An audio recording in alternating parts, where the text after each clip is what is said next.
I stared at the gleaming red Jaguar F-Type parked in my parents' driveway, and something inside me finally snapped. 10 years of being the responsible one, the good daughter, the reliable sister, gone in an instant. The same instant I realised my brother had used my daughter's surgery fund to buy himself a sports car. My name is Gianna, and I just discovered my family stole $150,000 from my 8-year-old daughter.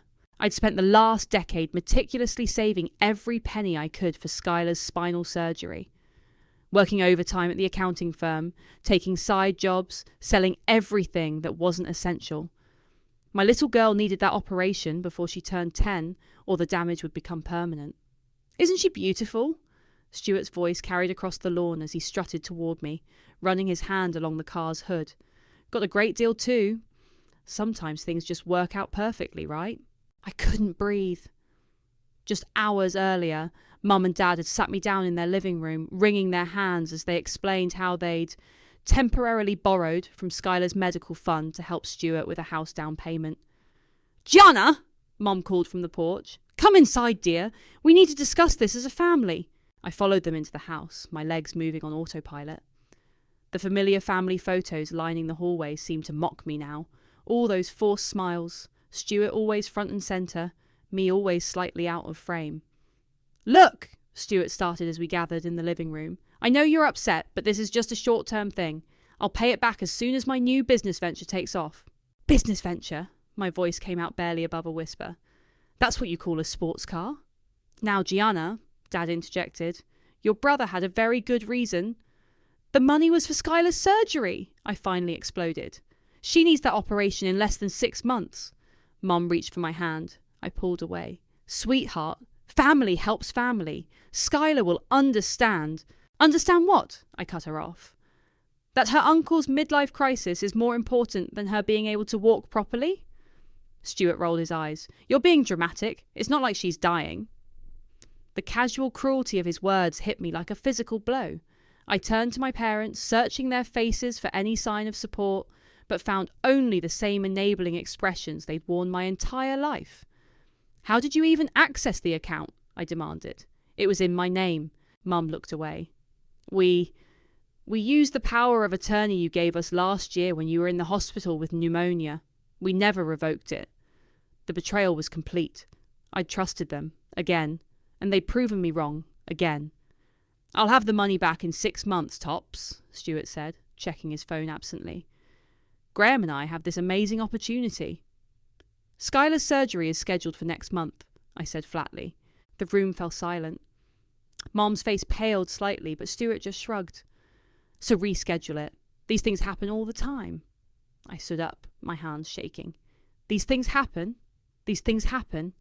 Do you have any idea how long the waiting list is? How many strings I had to pull to get this slot?" "Gianna," Dad's voice held a warning tone, "you need to calm down." "Calm down?" I laughed, and it sounded slightly hysterical even to my own ears. "You stole my daughter's future, and you want me to calm down?" "Borrowed," Mom corrected gently. "We borrowed it, and we'll make it right." I looked at them, really looked at them. Mum's perfectly maintained appearance, Dad's expensive watch, Stuart's designer clothes. All the signs had been there for years, but I'd chosen to ignore them. The golden boy could do no wrong, and I was just the hysterical daughter who needed to trust in family. Through the window, I could see the Jaguar's red paint gleaming in the afternoon sun. My daughter's surgery fund, transformed into a toy for my spoiled brother. "You're right," I said quietly, surprising them all. "Family does help family." They visibly relaxed, probably thinking I was giving in like always. But as I walked out of that house, my mind was already racing through the contingency plans I'd put in place years ago, the careful legal framework I'd constructed when they'd begged me to handle the family finances after Stuart's first scandal. They had no idea what was coming. I got into my sensible Honda Civic and took out my phone. With trembling fingers, I typed a message to my friend Hadley. "It's time. Activate Protocol 7. Then I drove home to my daughter, who was waiting for me to make everything right. And this time I would, just not in the way anyone expected. Skylar was already asleep when I got home, her favourite stuffed giraffe tucked under one arm. I watched her chest rise and fall, trying to memorise every detail of her peaceful face. Tomorrow, I'd have to tell her we needed to postpone her surgery. The thought made me physically ill. My phone buzzed. Hadley. Protocol 7 activated. Want to meet? I texted back quickly. Usual place. 1 hour. The late-night diner was nearly empty when I arrived. Hadley sat in our regular booth, her laptop already open. She pushed a coffee toward me as I slid in across from her. You look like hell, she said bluntly. They took everything, Hadley. Every cent of Skylar's fund. She let out a low whistle. For Stuart again? He bought a Jaguar. My voice cracked. A fucking Jaguar with my daughter's surgery money. Jesus Christ. Hadley's fingers flew across her keyboard. Okay, show me exactly what happened. I pulled out my phone, showing her the bank statements and the power of attorney documents. Her eyes narrowed as she read. They really thought they could just take it? They don't think they did anything wrong, I said, the afternoon's conversation replaying in my head. Mom actually said Skylar would understand someday. Like my 8-year-old should be grateful her uncle stole her future. Hadley's typing grew more intense. Remember 4 years ago when Stuart's first investment scheme fell apart? How could I forget? He'd nearly bankrupted the family with his foolproof cryptocurrency venture. I'd spent months cleaning up that mess, restructuring accounts, setting up new trusts. That's when you had me help you build those fail-safes into the family accounts, Hadley continued. The ones they never read about because they were too busy praising Stuart's entrepreneurial spirit. I leaned forward. Are they still active? Every single one. She turned her laptop around, showing me a complex web of financial protocols. The moment they accessed Skylar's fund without proper authorization, they triggered the first layer of security measures. We just needed to activate the response. My phone buzzed again. A text from Stuart. Hey sis, about today. Don't be mad. I'll make it up to you. I showed it to Hadley. She snorted. Should we show him exactly how mad you are? Walk me through it again, I said, pulling out my own laptop. I want to make sure everything's legal. Completely legal. You're the designated financial proxy for the family trust. When you restructured everything after Stuart's crypto disaster, you included specific clauses about fund misappropriation. The moment they took Skylar's money, they violated those terms. I remembered that day clearly. They'd all signed the papers without reading them, too relieved that I was fixing Stuart's mess. Mom had actually patted my head like I was still 12, saying, "This is why we need our Gianna." Always so good with boring details. My phone lit up with another text, this time from Mom. "Darling, please call us. We're worried about you." I turned the phone face down. "Show me what happens next." Hadley pulled up a document. Phase 1 starts tonight. All family-linked accounts will be frozen for security review. They'll assume it's a bank error at first. Then tomorrow, the real fun begins, I finished. "Are you sure about this?" Hadley asked, her finger hovering over the enter key. "Once we start, there's no going back. Your family..." They stopped being family the moment they chose Stuart's car over Skylar's health. She nodded and pressed enter. Done. By morning, every account connected to the Ramos family trust will be locked down tight. I felt a weight lift from my shoulders.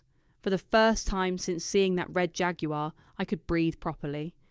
"What about Skylar's surgery?" Hadley asked softly.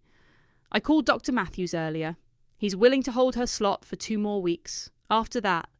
I took a deep breath. "After that, we'll have the money back. With interest." My phone buzzed again. Stuart. "Hey, weird question, but are you having any issues with your bank accounts? Getting some strange alerts?" Hadley raised an eyebrow. "That was fast." I picked up my coffee, letting its warmth seep into my cold hands. "You know what the worst part is? They'll never see it coming. They still think I'm just the reliable one, the boring accountant who fixes their mistakes." "Time to show them exactly how dangerous a boring accountant can be," Hadley said, closing her laptop with a snap. I drove home in the dark, rehearsing what I'd tell Skylar tomorrow, but for the first time, I felt something besides despair. My daughter would get her surgery, and my family. They were about to learn that karma has a very detailed paper trail.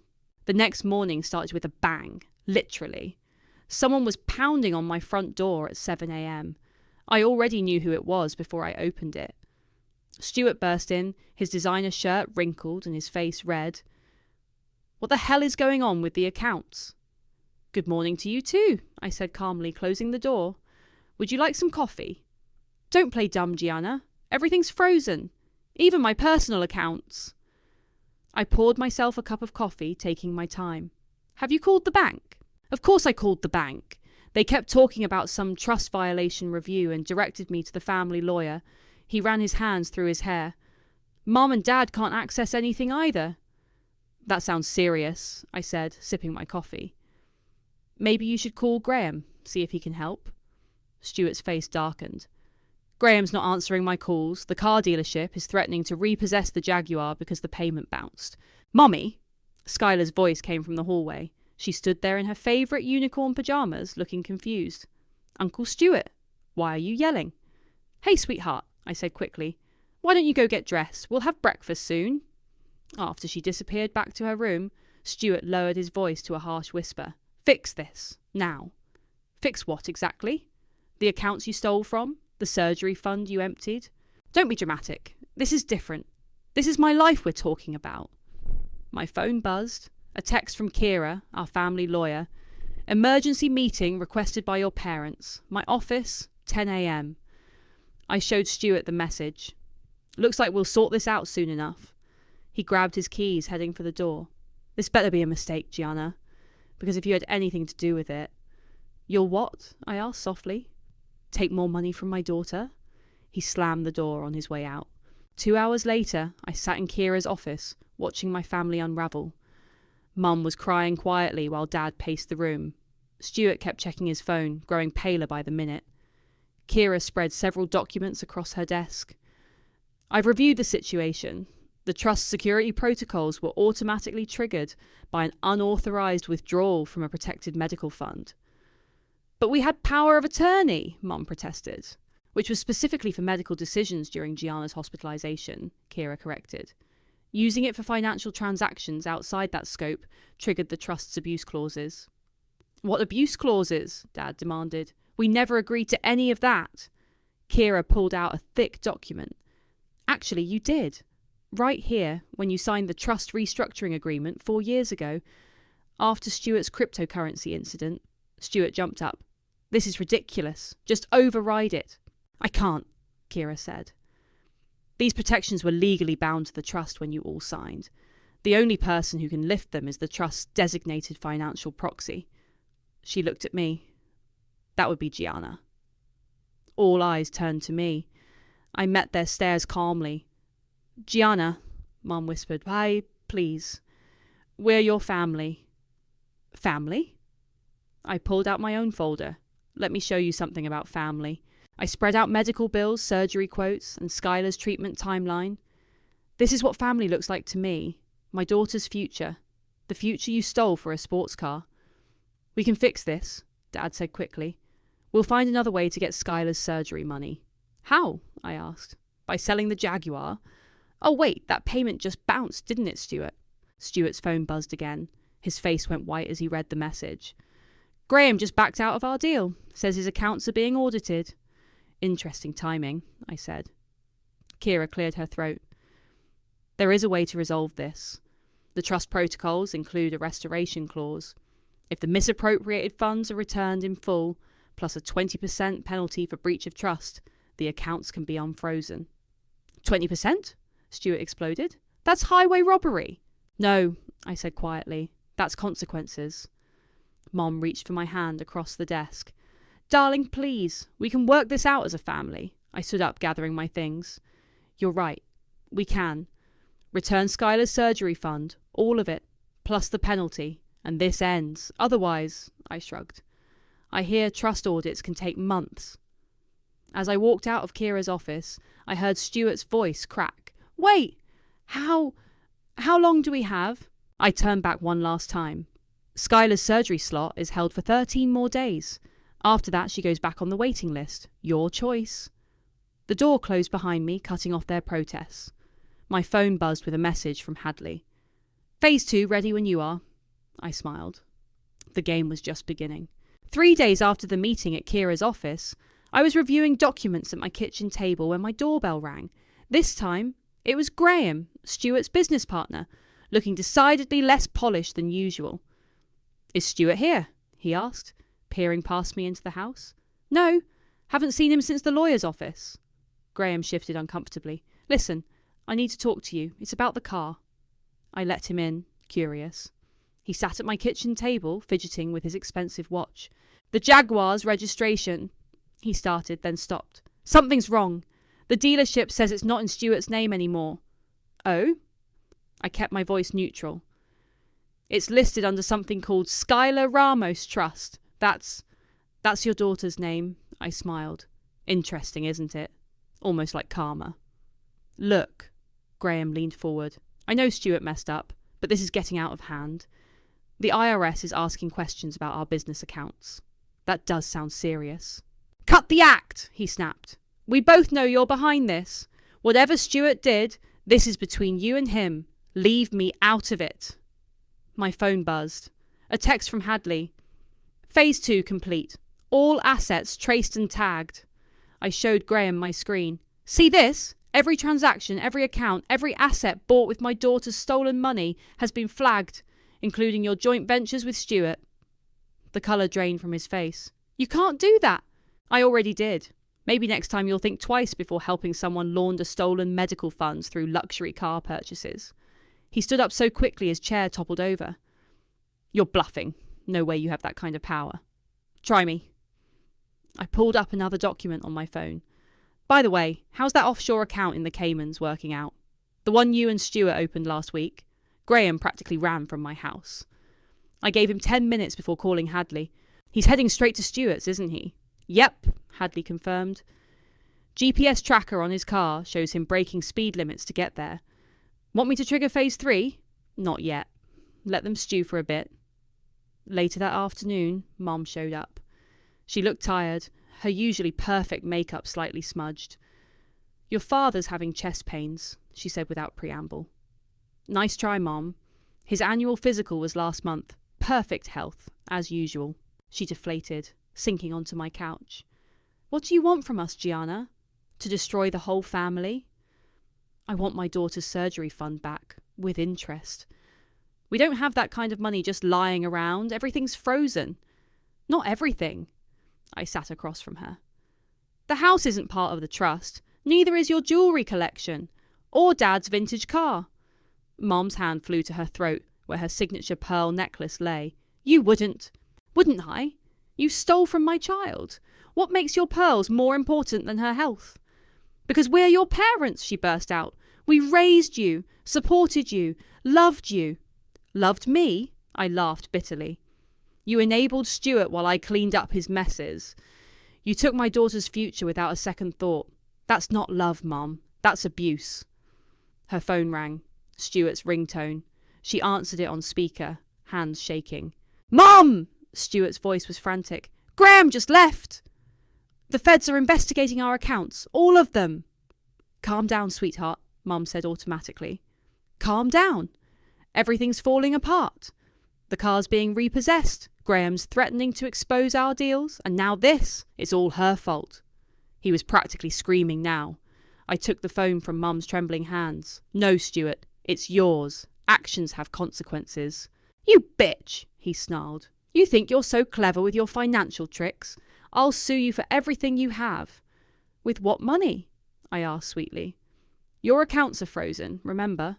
Besides, you might want to save your legal funds for the IRS audit. I hung up and handed the phone back to Mum. She stared at me like she was seeing a stranger. When did you become so cruel? She whispered. The moment you chose Stuart's luxury car over Skylar's ability to walk properly. I stood up. You have 10 days left to return the money. After that, phase 3 begins. What's phase 3? I walked to my front door and opened it. Pray you don't find out. After she left, I called Hadley again. How's the asset tracking going? Found 3 more hidden accounts? Want me to lock those down too? I thought about Mom's pearls, Stuart's rage, and most importantly, Skylar's upcoming doctor's appointment. Do it! And Hadley, activate the media protocols. It's time everyone knew exactly what kind of business Stuart and Graham have been running. You sure? That's going nuclear. I looked at Skylar's latest X-ray hanging on my fridge, her curved spine a stark reminder of what was at stake. They went nuclear first. They just didn't expect me to survive the blast. The local business section headline read, Prominent real estate developer under investigation for financial irregularities. Below it was a photo of Stuart and Graham at their last charity gala, both smiling smugly at the camera. I wondered if they were still smiling now. My phone hadn't stopped ringing since the story broke. I ignored calls from my parents, but answered when Kira's number flashed on the screen. "Your brother's in my office," she said without preamble. "With your parents. They're demanding an emergency meeting. I'll be there in 20 minutes. I dropped Skylar at my neighbour's house before driving to Kira's office. The moment I walked in, Stuart lunged at me, but Dad held him back. "You evil, manipulative witch!" he shouted. "You've ruined everything!" "Sit down, Stuart," Kira commanded. "Everyone, please take a seat." Mum was crying again, dabbing her eyes with a monogrammed handkerchief. Dad looked like he'd aged 10 years overnight. Stuart paced like a caged animal. "The media exposure has complicated things," Kira began diplomatically. "Complicated?" Stuart laughed hysterically. "Our investors are pulling out. Graham's threatening to turn state's evidence. All because my psychotic sister. All because you stole from my daughter," I cut in. "How's that Jaguar working out for you?" "Enough!" Dad slammed his hand on the desk. "This ends now. Gianna, whatever point you're trying to make." "My point?" I pulled out my phone and played a video of Skylar trying to walk at her last physical therapy session, her little face scrunched in pain. "This is my point." The room fell silent except for Mum's quiet sobs. "The surgery fund wasn't just money," I continued. "It was Skylar's future, her chance at a normal life. But you treated it like Stuart's personal piggy bank." "We can fix this," Dad said, his voice hoarse. "Just tell us what you want. I've been telling you what I want for days. Return the money. All of it, plus the penalty." "And if we can't?"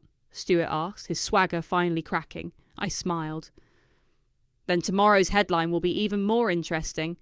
Want to guess what the IRS found in those offshore accounts?" Stuart went pale. "You wouldn't. Try me." Mum suddenly stood up, removing her pearl necklace with trembling hands. "Will this help? They're worth at least 30,000. "The beach house," Dad added quietly. "We can sell it." "Now you want to sell things?" I laughed bitterly. "Funny how that works." Kira cleared her throat. "I have the paperwork ready for asset liquidation. But there's something else." She slid a document across the desk. "Graham came to see me this morning. He's willing to testify about certain financial arrangements." Stuart collapsed into a chair. "He can't. He was part of everything." "Exactly," I said. "And now he's saving himself by throwing you under the bus." "Please," Mum whispered. "He's your brother. And Skylar is my daughter. The daughter you all betrayed." I stood up. "You have 7 days left. Sell whatever you need to sell. Liquidate whatever you need to liquidate. But if that money isn't back in Skylar's account by then, I release everything." "Everything?" Stuart's voice cracked. "The fake invoices, the shell companies, the creative accounting you've been doing with investor funds. Everything." Dad stepped forward. "You destroy our entire family over this. You destroyed it the moment you chose him over my daughter." I walked to the door, then turned back. "Oh, and Stuart, the repo men are coming for the Jaguar tomorrow. I'd clear out your personal items if I were you." As I left, I heard Mom start crying again and Stuart cursing. My phone buzzed with a text from Hadley. "Local news wants to interview Graham. Should I give them his number?" I thought about Skylar's upcoming doctor's appointment, about the surgery slot we were about to lose, about 10 years of watching my family enable Stuart's selfishness. "Not yet," I texted back. "Let's give them 7 days to do the right thing." Another text came through, this time from Graham. "Please, I'll pay back my share. Just keep my name out of the papers." I smiled as I got into my car. "Should have thought of that before you helped my brother steal from a disabled child. The next week would determine everything.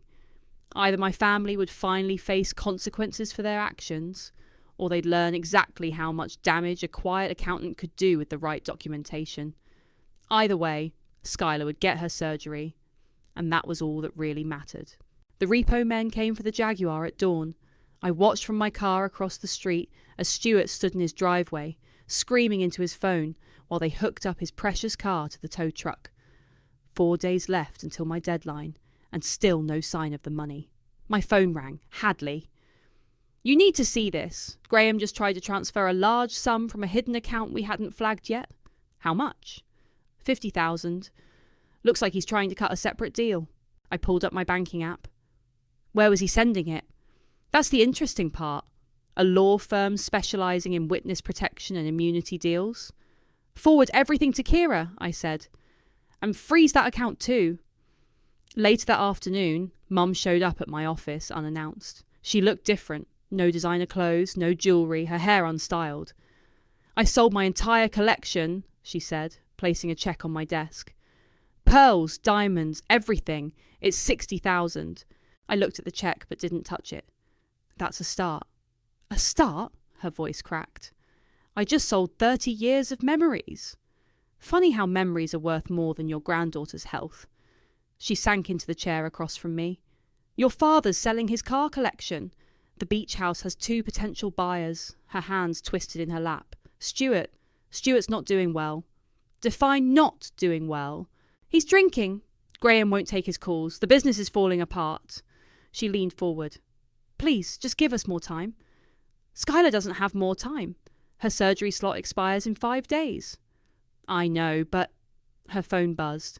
The colour drained from her face as she read the message. What is it? The FBI just showed up at Stuart's office with a warrant. I smiled. Right on schedule. Schedule. Mum's eyes widened. You reported them? No, Graham did. About an hour ago, judging by your reaction. She stood up so quickly her chair toppled backward. I have to go. Stuart needs me. Of course he does. He always needs you. Just like he needed Skylar's surgery fund for his car. You're enjoying this, she accused, tears in her eyes. Watching your family fall apart. The family fell apart long ago, Mum. I'm just making sure Skylar doesn't pay the price for it anymore. After she left, I called Hadley. How much have they managed to pull together? With your mum's jewellery and the pending car sales, maybe 100,000. Still short by about 80 with the penalty? My phone buzzed with a text from Dad. Meeting at Kira's office, 7 p.m. Please come. The office was packed when I arrived. Stuart sat in the corner, looking dishevelled and reeking of alcohol. Graham was there too, avoiding everyone's eyes. Mum and Dad stood by the window, holding hands. Kira cleared her throat. Graham has agreed to provide evidence about certain financial irregularities in exchange for leniency. Traitor, Stuart muttered. The FBI investigation is focused primarily on the last 3 years of transactions, Kira continued. However, if the missing medical fund is restored immediately, we might be able to minimise the damage. Minimise? Stuart laughed bitterly. It's over. Everything's over. Not everything, I said. Return Skylar's money and I'll help contain this. Graham looked up. You can do that. I can redirect the investigation away from certain aspects, make it about recent events only, but I need the full amount, today. Dad stepped forward. We have most of it. The house buyers. Not good enough. I stood up. Full amount, today. Or tomorrow I release everything I have to the FBI. You'd send your own brother to prison? Mum whispered. You'd let your granddaughter suffer, I countered. Actually, don't answer that. You already did. Stuart suddenly lurched to his feet. Fine. You want your money? I have one last account. Cayman Islands. Was saving it for... Doesn't matter now. He pulled out his phone, hands shaking as he pulled up the banking app. 100,000. Will that cover it? Will that make you happy? I watched him type in the transfer details. Add the penalty amount, and we're done. You really are a cold-hearted bitch, he said, but his fingers kept moving. My phone pinged with a transfer notification. The full amount plus 20%. There, Stuart spat. You won. Happy now? I stood up, gathering my things. No, Stuart, I'm not happy. I'm just done. I looked at my family, really looked at them. I have a surgery consultation to schedule. Don't contact me again. As I walked out, I heard Mum start to cry and Stuart kick something. But for the first time in weeks, all I could think about was the smile on Skylar's face when I told her she was getting her operation after all. The morning of Skylar's surgery, I sat in the hospital waiting room, clutching a coffee I couldn't drink. Hadley sat beside me, working on her laptop as usual. Stuart's company officially filed for bankruptcy this morning, she said quietly. Graham took a plea deal. I don't want to know, I replied, watching the surgery board where Skylar's case number blinked steadily. Not today. A nurse appeared in the doorway. Miss Gianna, your daughter's asking for you. Skylar lay in the pre-op bed, looking tiny among all the machines. Her stuffed giraffe was tucked under one arm, a hospital bracelet around the other. Mommy? Her voice was small. I'm scared. I sat on the edge of her bed, smoothing her hair. I know, baby, but remember what Dr. Matthews said. When you wake up, you'll be on your way to feeling so much better. Will it hurt? They'll give you special medicine so you won't feel anything. I squeezed her hand. And I'll be right here when you wake up. Promise? Promise. A commotion in the hallway drew my attention. Through the window, I saw my parents arguing with a nurse. I'm her grandmother! Mom's voice carried through the glass. We have a right to be here! I stepped into the hallway, pulling the door closed behind me. No, you don't. Gianna, Dad started. Please. We just want to... To what? Show up now that it's convenient. Where were you when she needed you? We're still family, Mom insisted. Family? I laughed quietly. Family doesn't steal from children. Family doesn't choose a sports car over a child's health. Family doesn't... Ms. Gianna! Dr. Matthews appeared, clipboard in hand. We're ready to begin. I turned back to my parents. Leave! Now! Or I'll have security remove you. You can't keep us from her forever, Mum said, tears streaming down her face. Watch me. Back in Skylar's room, the anesthesiologist was preparing his equipment. Skylar clutched her giraffe tighter. Mummy! I heard Grandma. Why is she crying? I took a deep breath. Sometimes grown-ups make mistakes, sweetheart. Big mistakes that hurt people they're supposed to love. Like when Uncle Stuart took my surgery money. My heart clenched. Of course she'd understood what was happening. Kids always understand more than we think. Yes, baby, like that. But you fixed it, she said with complete confidence. You always fix everything. The anesthesiologist stepped forward. Time to start counting backward from 10, Skylar. I kissed her forehead and stepped back, watching as her eyes fluttered closed around 7. A nurse gently guided me out as they wheeled her toward the operating room. In the waiting room, Hadley had been joined by Kira, who looked uncomfortable in casual clothes instead of her usual suit. How are you holding up? She asked. Ask me in 6 hours. I checked my phone. A missed call from Stuart. Delete. The FBI interviewed your brother again this morning, Kira said carefully. He's cooperating now. I don't care. Gianna? No. I cut her off. Whatever's happening with Stuart, with the company, with any of it, I don't care. The only thing that matters is in that operating room. Hours crawled by. Hadley worked. Kira made phone calls. I stared at the surgery board, watching Skylar's case number move through different stages. Finally, Dr. Matthews appeared, still in his surgical scrubs. I stood on shaky legs. The surgery was successful, he said, smiling. We achieved full correction of the curvature. She's in recovery now. The relief hit me so hard I had to sit down. Hadley squeezed my shoulder. When can I see her? About 30 minutes. She's still coming out of anaesthesia. In the recovery room, Skylar looked pale but peaceful. Her stuffed giraffe was already back in its place beside her. A nurse was adjusting her IV when my parents appeared in the doorway again. Please, Mum whispered. Just let us see she's okay. I looked at my daughter's sleeping face, then back at them. 5 minutes, then you leave, and you don't come back unless she asks for you someday. They nodded, stepping quietly into the room. Mum reached for Skylar's hand but stopped short, as if afraid to touch her. She's going to be okay, Dad said, his voice rough. Yes, I replied. No thanks to you. They left before their 5 minutes were up. Through the window, I watched them walk away, Mum leaning on Dad, both looking older than I'd ever seen them. Skylar stirred, her eyes fluttering open. Mommy? I'm here, baby. I took her hand, just like I promised. Did they fix me? I smiled through my tears. Yes, sweetheart. They fixed everything. And sitting there, holding my daughter's hand as she drifted back to sleep, I finally let myself feel it all. The anger, the betrayal, the victory, and most of all, the relief. We were going to be okay. Just the two of us. That was all the family we needed. The autumn breeze rustled through the park as Skylar took her first unassisted steps on the playground. Each movement was cautious but confident, so different from the painful stumbling before her surgery. "Watch me, Mum," she called out, making her way across the wood chips. I sat on the bench, trying not to hover. Dr. Matthews said she needed to build confidence in her new abilities, but every parent instinct screamed to rush forward and catch her. My phone buzzed. Kira. "Stuart took the plea deal. 3 years, minimum security. Your parents are selling the house." I put the phone away without responding. Those people belonged to a different life now. "Mum!" Skylar's excited voice drew my attention. "I made it to the swings by myself!" As I watched her climb onto the swing, a familiar figure approached from the parking lot. Mum, looking smaller somehow in her non-designer clothes, stopped a few feet from my bench. "I saw her walking," she said softly, "all by herself." "Why are you here?" She held out an envelope. "This is for Skylar.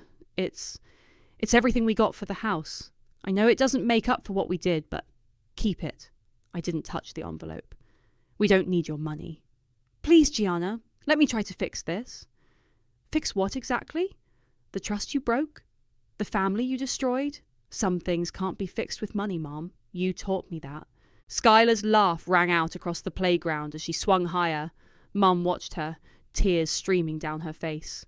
"She looks so happy," she whispered. "She is happy. She's healing. We both are." "Without us?" "That was your choice, not mine." Mum sat heavily on the far end of the bench.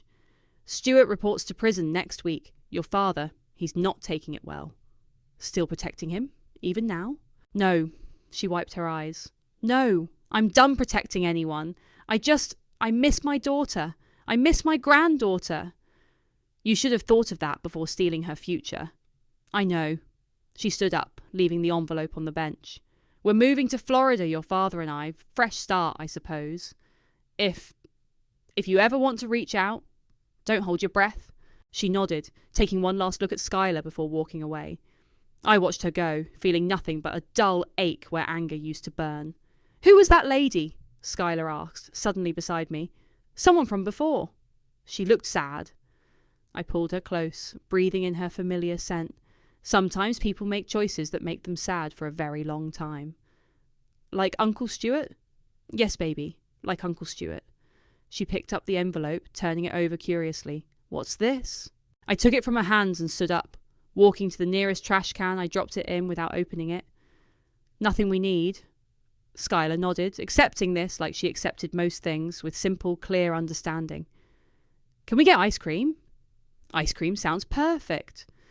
As we walked to the car, Skylar's steps steady and sure, my phone buzzed again. Hadley. "Graham's testimony went public. Stock market's reacting. Want the details?" I texted back. "No, that chapter's closed." At the ice cream shop, Skylar got chocolate with extra sprinkles. I watched her eat, marvelling at how straight she sat, how easily she moved. "Mum?" she asked, chocolate smeared on her chin. "Are you sad about your family?" I thought about it honestly. "No, sweetheart, I'm not sad. We have all the family we need right here. Just us. Just us. Plus Aunt Hadley who spoils you rotten," she giggled. "And we're okay?" "We're more than okay." I reached across the table to wipe her chin. "We're perfect." My phone buzzed one last time. A text from Dad. "I'm sorry for everything." I deleted it without responding and turned off my phone. Some bridges aren't meant to be rebuilt. Some families are better left in the past. Skylar finished her ice cream and stood up, moving with the grace that had been stolen from her for so long. "Ready to go home?" "Ready." I took her hand as we walked out into the sunshine. Behind us, a red Jaguar drove past. Someone else's car, someone else's story. I didn't even flinch at the sight. The past had no power over us anymore. We had something better than revenge now. We had tomorrow, and it was full of possibilities, each one as straight and true as my daughter's spine. "Race you to the car?" Skylar asked, already starting to run. I watched her go, her steps strong and sure, her laughter carried on the autumn wind. This was our victory, not in the money recovered or the family destroyed, but in every confident step my daughter took toward her future. And that was worth more than all the revenge in the world.